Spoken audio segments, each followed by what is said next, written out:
नमस्कार, मैं हूं हरिशंकर व्यास। सेंट्रल हॉल में आपका स्वागत है। कोई माने या न माने, नरेंद्र मोदी की सत्ता से छोटे छोटे कई आर्थिक परिवर्तन आ रहे हैं। इसमें काले धन का मामला एक है। मोदी सरकार ने देश के भीतर काले धन की टूटी बंद कर दी है। इसका अर्थ यह नहीं है कि काला धन खत्म हुआ है, उसका भाखड़ा बांध जस का तस है, मगर उससे आर्थिकी में पानी आना बंद है। काले धन की उस टूटी के पानी को या तो घरों में जमा करके रख लिया गया है या ऊंचे ब्याज पर असंगठित क्षेत्र को दिया जा रहा है। इस सिलसिले में हाल में एक रपट आई। उस अनुसार रियल एस्टेट और सोने में पैसा लगाकर काले को सफेद करने का चलन घटा है। लोग अब काले धन से खरीद बिक्री ज्यादा करने लगे हैं। बैंकों में जमा की जाने वाली रकम घटी है। काला धन रखने वाले लोग बैंकिंग व्यवस्था से डरने लगे हैं। मतलब काला धन सरकार को जाहिर न हो, इसकी आज जनता में ज्यादा चिंता है। यह अजीब बात है। एक तरफ सरकार काले धन को सफेद, 2 नंबर की कमाई को 1 नंबर बनाने का मौका दे रही है, योजनाएं लेकर आई है। वहीं लोग काले धन को दबाए रखने, अपने काले धन के उपयोग के नए तरीके तलाश रहे हैं। बैंकों से कारोबारियों को कर्ज मिलने में दिक्कत है, सो इन्हें काला धन रखने वाले 34% तक की ब्याज दर पर कर्ज दे रहे हैं। पहले ये ब्याज रेट 24% थी, वह आज 34% तक है। तो इसका अर्थ है कि साहूकारी का धंधा फला फूला है। बुनियादी सवाल है कि काले धन की टूटी बंद होने का सफेद आर्थिकी पर क्या असर है। क्या यह काला धन कभी बाहर आएगा?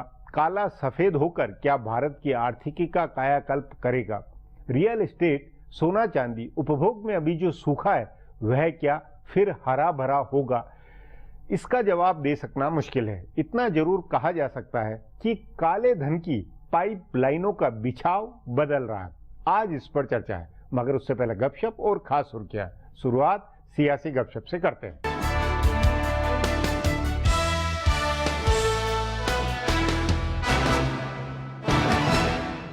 बीजेपी की 12 और 13 जून को इलाहाबाद में होने वाली कौमी मजलिस आमला में सूबों में वुज़राए आला के दावेदार पेश करने पर अहम फैसला होगा। आइंदा साल के शुरू में 5 सूबों में असेंबली के इंतखाबात होने वाले हैं और साल के आखिर में 2 सूबों में इंतखाबात होंगे। तभी पार्टी जराये का कहना है कि इस बारे में एक उसूल तय करना होगा कि पार्टी दावेदार पेश करके लड़ेगी या मुश्तरका क़यादत में लड़ेगी। बताया जा रहा है कि पार्टी में दोनों तरह का मशवरा है। ज्यादातर रहनुमाओं का कहना है कि पार्टी को हर जगह एक ही उसूल नहीं अपनाना चाहिए। वैसे भी पार्टी महाराष्ट्र, झारखंड और हरियाणा में बिना सीएम प्रोजेक्ट किए जीती, जबकि सीएम प्रोजेक्ट करके दिल्ली में हार गई और असम में जीत गई। इसलिए दोनों तरह का तजर्बा पार्टी के पास है। बीजेपी के माहिरीन जराये के मुताबिक शुमाल मशरिक में असम की तर्ज पर मणिपुर में सीएम का दावेदार पेश होगा। इसी तरह उत्तराखंड में हरीश रावत को चैलेंज देने के लिए पार्टी सीएम का दावेदार प्रोजेक्ट कर सकती है। गोवा में अगर आम आदमी पार्टी की सरगर्मी बढ़ती है तो बीजेपी की तरफ से वजीर दिफा मनोहर पर्रिकर को उतारने पर गौर किया जा सकता है। हिमाचल प्रदेश में भी ज्यादा इम्कानात इस बात के हैं कि बीजेपी सीएम प्रोजेक्ट करके लड़े। गुजरात में उसकी हुकूमत है और इंतखाबात के वक्त जो भी वजीर आला होगा उसी के चेहरे पर इंतखाब लड़ा जाएगा। उत्तर प्रदेश के बारे में पार्टी तय नहीं कर पा रही है कि क्या करना है। कल होने वाले ऐवान बाला के इंतखाबात को लेकर पार्टियों की धड़कनें बढ़ी है, लेकिन ऐसा लग रहा है कि बीजेपी ने इंतखाबी जिम्मा अपने इलाकाइयों पर छोड़ा है। वजीर आजम नरेंद्र मोदी इस पूरी सरगर्मी के दौरान मुल्क से बाहर थे, तो पार्टी के सदर अमित शाह भी उत्तर प्रदेश पर फोकस किए हुए थे। बीजेपी ने 4 सीटों के लिए 4 सूबों के अपने वुज़राए आला पर यकीन किया है। झारखंड, हरियाणा, मध्य प्रदेश और राजस्थान में बीजेपी इक़्तिदार में है और पार्टी सदर ने चारों वुज़राए आला पर इसे संभालने का जिम्मा छोड़ा है। इनमें से राजस्थान की वजीर आला वसुंधरा राजे ने सूबे की 4 सीटें जीतने के लिए जरूरी वोटों का इंतजाम कर लिया है, लेकिन मध्य प्रदेश में एक ज्यादा सीट जीतने का मंसूबा कामयाब होता नजर नहीं आ रहा है। अदालत ने अस्पताल में एडमिट कांग्रेस के एक रुकने असेंबली को पोस्टल बैलेट से वोट देने की इजाजत दे दी है और दूसरे रुकने असेंबली को वोट देने के लिए जेल से छोड़ा गया है, जबकि बीजेपी के एक रुकने असेंबली को वोट डालने की इजाजत नहीं मिली है। इसी तरह झारखंड में भी इंतखाबात की पूरी जिम्मेदारी वजीर आला रघुवर दास पर है। वो जेएमएम, कांग्रेस और जीवीएम के इत्तेहाद के दरमियान अपने उम्मीदवार महेश पोद्दार की जीत में लगे हुए हैं। हरियाणा में भी ऐवान बाला की एक ज्यादा सीट का जिम्मा मनोहर लाल खट्टर का था, लेकिन इंतखाबात से पहले वो आईएनएलडी के साथ तनासुब नहीं बना पाए। इससे यहाँ की सीट मुश्किल में फंसी। उत्तराखंड, उत्तर प्रदेश और कर्नाटक में बीजेपी इक़्तिदार में नहीं है, लेकिन वहाँ भी सूबे के रहनुमा ही इंतखाबात संभाल रहे हैं। बीजेपी से उलट कांग्रेस में मरकजी रहनुमाओं ने कमान संभाली है। सोनिया और राहुल गांधी खुद सभी सूबों की एवान बाला की सीटों का हिसाब लगा रहे हैं। सोनिया ने पार्टी के तमाम सीनियर रहनुमाओं को सूबों में भेज दिया है। पार्टी के माहिरीन जराये का कहना है कि सबसे ज्यादा दांव पर कांग्रेस की सीटें लगी है। कांग्रेस के 14 मेंबर रिटायर हो रहे हैं और 9-10 से ज्यादा जीतने के इम्कानात नहीं है। इसलिए पार्टी रहनुमाओं को सूबों में भेजा गया है ताकि वो अपनी सीट बचाएं और हो सके तो एक ज्यादा सीट हासिल करे। सोनिया गांधी ने उत्तर प्रदेश की सीट बचाने के लिए गुलाम नबी आजाद को लखनऊ में बैठाया है। वो कपिल सिब्बल की जीत को यकीनी बनाएंगे। इसी तरह कांग्रेस सदर ने पार्टी के 2 सीनियर रहनुमाओं कमलनाथ और सुशील कुमार शिंदे को मध्य प्रदेश का जिम्मा दिया है। बताया जा रहा है कि आजाद और कमलनाथ ने अपने अपने हिस्से की सीट महफूज कर ली है। कांग्रेस सदर ने बीके हरिप्रसाद को हरियाणा भेजा है। हालांकि वो झारखंड के कांग्रेस के इंचार्ज हैं, लेकिन वहां कांग्रेस का उम्मीदवार नहीं है, इसलिए वो हरियाणा में डेरा डाले हुए हैं। पार्टी ने उत्तराखंड में प्रदीप टम्टा की जीत को यकीनी बनाने के लिए मुकुल वासनिक को भेजा है, तो कर्नाटक में वहां के इंचार्ज दिग्विजय सिंह चौथे उम्मीदवार एमएन राममूर्ति की जीत को यकीनी करने के लिए बैठे हैं। अब आज की सुर्खियां ये लीक से कुछ हटकर है और इनसे देश की दशा दिशा को बूझ सकेंगे।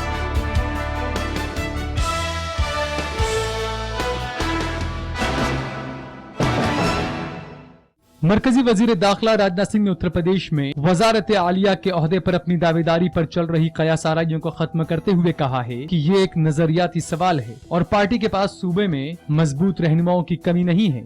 उन्होंने अपनी दावेदारी के बारे में कहा कि वो तो एक जगह है ही। इससे पहले पार्टी जराये के हवाले से खबर आई थी कि बीजेपी उत्तर प्रदेश में राजनाथ सिंह को तशहीर में आगे करके इंतखाब लड़ना चाहती है। इसी बीच राजनाथ सिंह मुसलसल उत्तर प्रदेश में रैलियों को खिताब कर रहे हैं। उन्होंने हाल ही में अमरोहा में काश्तकारों की रैली को खिताब किया और जुमेरात को मऊ में एक रैली में खुतबा दिया। बीजेपी के माहिरीन जराये के मुताबिक 2 दिन बाद उत्तर प्रदेश के इलाहाबाद में होने वाली पार्टी की कौमी मजलिस आमला में वजारत आलिया के दावेदार पर तबादला ख्याल किया जा सकता है।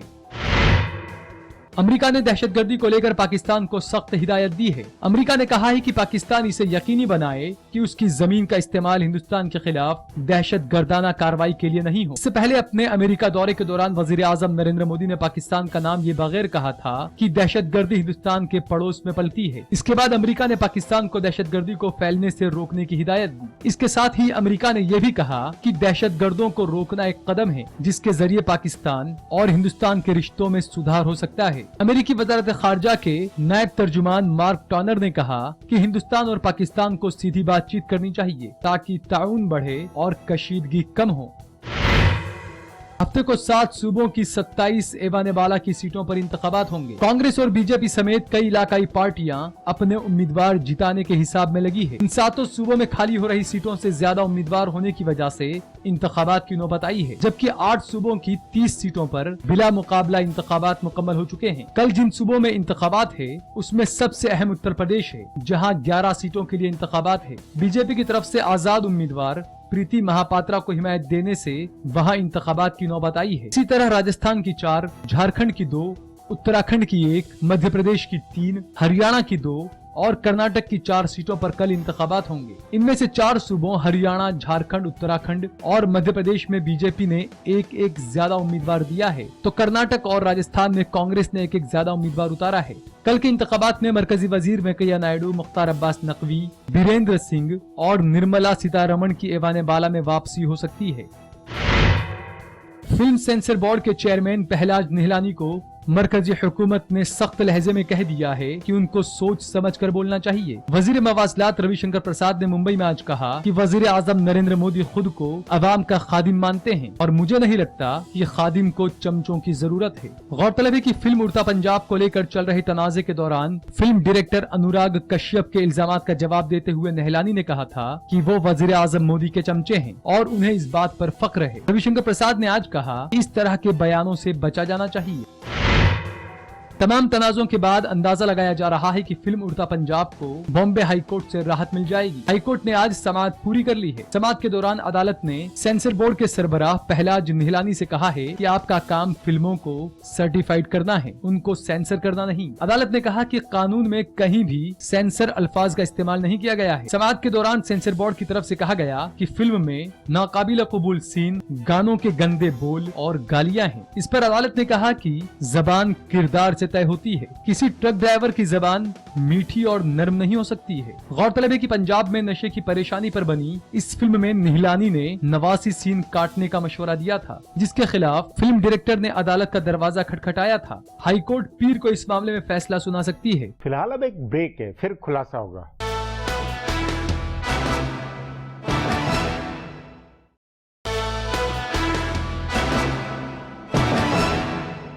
एक रिपोर्ट के मुताबिक भारत की काले धन पर आधारित अर्थव्यवस्था 1970 और 1980 के दशक में तेजी से बढ़ी, लेकिन अब इसका आकार घट रहा है। अभी भी यह कुल जीडीपी का कोई 20% है, मतलब थाईलैंड और अर्जेंटीना की कुल जीडीपी से ज्यादा। 2016 में 30 लाख करोड़ रुपए से ज्यादा के काले धन होने का अनुमान है। इतना अधिक पैसा कब तक दबा रहेगा, टूटियों में कब तक बंद रहेगा, इस पर आगे चर्चा करें उससे पहले देखें मेरा ये खुलासा।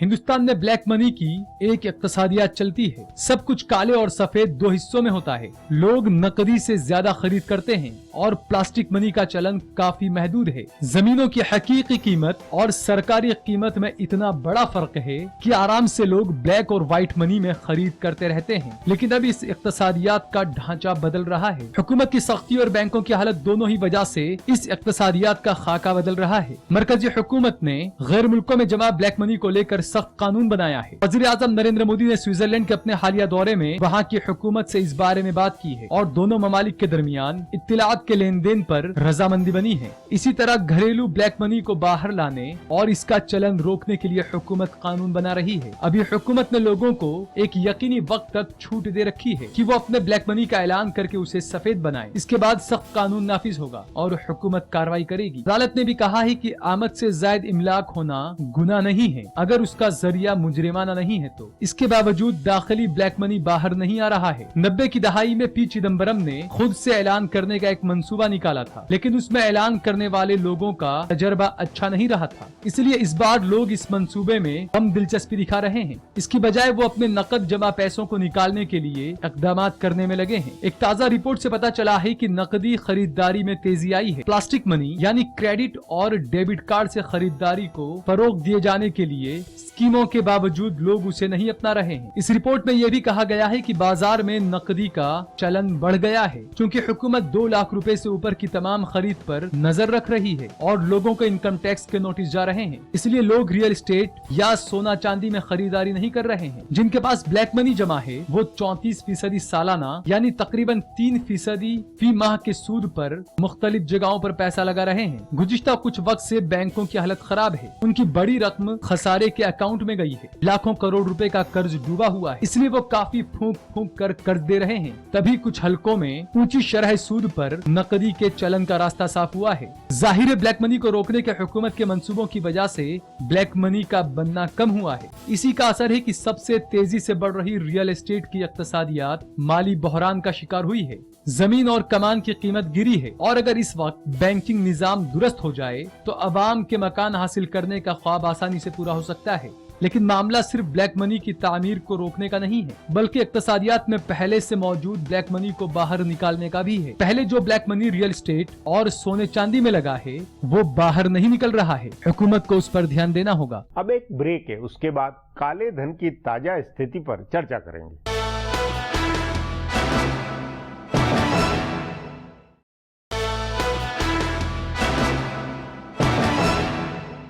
जमीन जायदाद में काली कमाई खपाना मुश्किल हुआ है, इसलिए मकान और जमीन की कीमतों में गए 2 साल से लगातार गिरावट है। कहा जा सकता है कि सरकार के सख्त कदमों का कुछ असर है। इससे लंबी अवधि में इस बीमारी पर लगाम लगाने की उम्मीद बनती है, पर इलाज के दौर में इससे कई मुश्किलें सामने आएगी। इस पर चर्चा के लिए आज मेरे साथ आर्थिक मामलों के जानकार आनंद प्रधान है। आनंद जी, काले धन को लेकर जो रिपोर्ट आई है उससे क्या ये लगता है कि नरेंद्र मोदी सरकार ने जो सख्ती बरती है उसका कहीं कुछ असर हो रहा है? क्योंकि ये तो लगता है कि जो काले धन की टूटियां थी उससे पानी अब निकलना, मतलब काला धन बहना इकोनॉमी में कम हो रहा है, ये तो एहसास होता है। देखिए, मुझे ऐसा लगता है कि जो अभी ताज़ा रिपोर्ट आई है वो एक एम्बिट कैपिटल की, उसको थोड़ा भी पिंच ऑफ सॉल्ट के साथ लेना चाहिए। ये निश्चित तौर पर पूरी दुनिया में काले धन के जो स्रोत हैं, खास करके हवाला के जरिए जो इस तरह के बैंकिंग सिस्टम था, उस पर पूरी दुनिया में एक तरह से दबाव बढ़ा है और उसके कारण उसका फ्लो पर असर पड़ा है और भारत भी उससे अछूता नहीं है। भारत के अंदर भी निश्चित तौर पर सरकार ने जिस तरह के प्रयास किए हैं और खास करके बैंकिंग सिस्टम से लेकर के और शेयर मार्केट को, रियल एस्टेट को, और जो सबसे ज्यादा काले धन को प्रोड्यूस करने वाले क्षेत्र थे, खास करके माइनिंग सेक्टर, उन सबको जिस तरह से रेगुलेट करने की कोशिश की है, उसका असर निश्चित तौर पर पड़ा है। लेकिन अभी ये मानना कि वो पूरा टैप बंद हो गया है या पूरी तरह से सूख गया है, ये थोड़ा कहना जल्दबाजी है। बंद नहीं, मतलब वो तो ये तो बताया कि 30 लाख करोड़ रुपए की अभी भी काले धन की तो है राशि, तो वो तो मतलब भाखड़ा नाप बांध तो भरा हुआ है, लेकिन उसका पानी जो है वो अब पानी निकाल के घरों में टंकियों में भर के रख रहे हैं या क्या? मतलब कुछ पूरा सिस्टम बदल नहीं गया? नहीं, पूरा सिस्टम अभी नहीं बदला है। सिस्टम अभी वेट कर रहा है कि जिस तरह से जहां जहां आप छिद्र थे, जहां से वो पैसा निकलता था, जैसे मान लीजिए रियल एस्टेट हो गया, सोना चांदी हो गया, शेयर मार्केट हो गया, शेयर मार्केट में जैसे पी नोट के जरिए काफी पैसा आता था, तो अभी भी कम से पी नोट अभी महत्वपूर्ण है, लेकिन सेबी ने पिछले महीने उसको लेके कई नए एक तरह से रेगुलेशन जारी किए हैं, तो इस सब का असर पड़ रहा है। लेकिन अभी उसके नए नए तरीके खोजे जा रहे हैं। जैसे एक माना जा रहा है कि लोग अब फिजिकल कैश ज्यादा अपने पास रख रहे हैं। सवाल यह है कि उसमें ये जरूर है कि एक हद तक जो ब्यूरोक्रेसी के लेवल पर और जो एक बैंकिंग सिस्टम के जरिए या सामान्य ट्रांजैक्शन के जरिए या गोल्ड में बाकी जगहों पर निवेश करके छुपा के रखा जा सकता था, वहां धीरे धीरे रोक लग रही है। लेकिन उसके नए एवेन्यूज खोजे जा रहे हैं और उसमें एक जो सबसे बड़ी बात करिए कि कैश के रूप में वो ज्यादा हो रहा है। पर मैं ये मानने को तैयार नहीं हूं अभी भी कि रियल एस्टेट में या गोल्ड में बिल्कुल खत्म हो गया है। नहीं, बिल्कुल गोल्ड में अभी भी है। नहीं, वो जो लगा हुआ है वो लगा हुआ है, लेकिन अब नहीं उसके अंदर कोई इन्वेस्टमेंट हो रहा हो, ये नहीं। काला धन जो है अभी यही है कि कहीं इन्वेस्ट नहीं हो रहा है वो, और वो एक तरह से बंद पड़ा हुआ रखा हुआ है। ये अपने आप में हकीकत बहुत बड़ी है। मतलब बैंकों में भी जमा नहीं हो रहा है, इसलिए बैंकों को भी दिक्कत होने वाली, ये भी एक अनुमान है। ये ज्यादा बड़ी समस्या है, क्योंकि बैंकिंग जो क्राइसिस है पिछले दिनों, असल में इसका जो एक तरीका था कि आप खास करके इंपोर्ट एक्सपोर्ट में भी ओवर इनवॉइस में आप जो ऊपर नीचे करते थे, इन सब क्षेत्रों में एक तरह से दुनिया भर में चूंकि सख्ती हो रही है, तो उन सब जगहों पर पैसा मूव करना बड़ा मुश्किल हो रहा है। तो इसकी वजह से भारत के अंदर भी एक तरह से मेरा ये मानना है, और जो इसके बारे में कुछ और रिपोर्टें भी कहती हैं कि जो चाहे वो रियल एस्टेट हो, चाहे वो माइनिंग हो, चाहे वो जितने प्रोजेक्ट्स हैं, उन सब में एक तरह से या एंटरटेनमेंट इंडस्ट्री हो या इवेंट मैनेजमेंट इंडस्ट्री हो, जो ये नए कुछ सनराइज इंडस्ट्री हैं, उनमें वो पैसा आकर के व्हाइट होता है।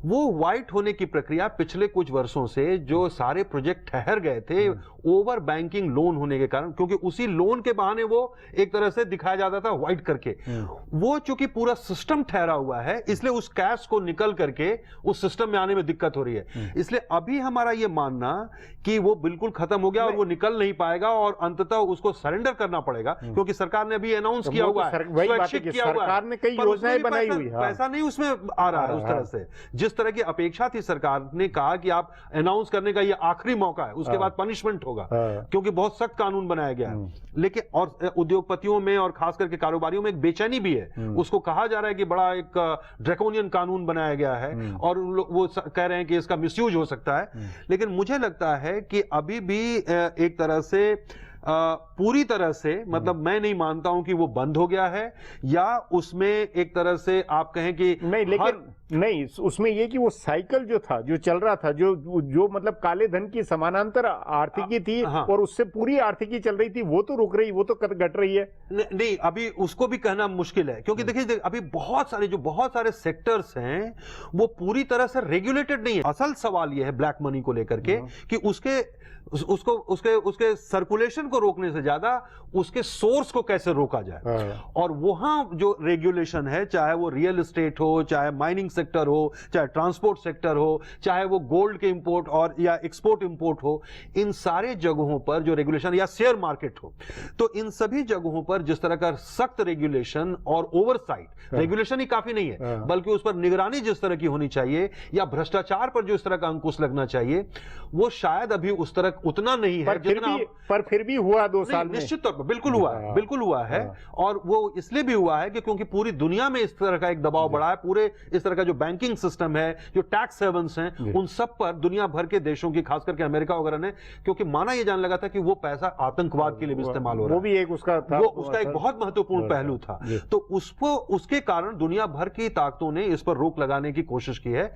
पर मैं ये मानता हूं कि अभी भी ये इतनी बड़ी समस्या है कि इसको ये मानना कि ये कोई जादुई छड़ी से हल हो जाएगा, ये अभी थोड़ी जल्दबाजी है। आनंद जी, बातचीत को यहीं समाप्त करेंगे। प्रोग्राम में आने के लिए बहुत बहुत धन्यवाद। हमारा प्रोग्राम अब यहीं खत्म होता है। आग्रह प्रोग्राम पर अपनी राय hsvyas@nayaindia.com पर ईमेल करके बताएं, या hsvyas@Twitter और Facebook/नया इंडिया न्यूज़पेपर पर जाहिर करें। अब सोमवार को फिर मिलेंगे इसी चैनल पर, इसी समय।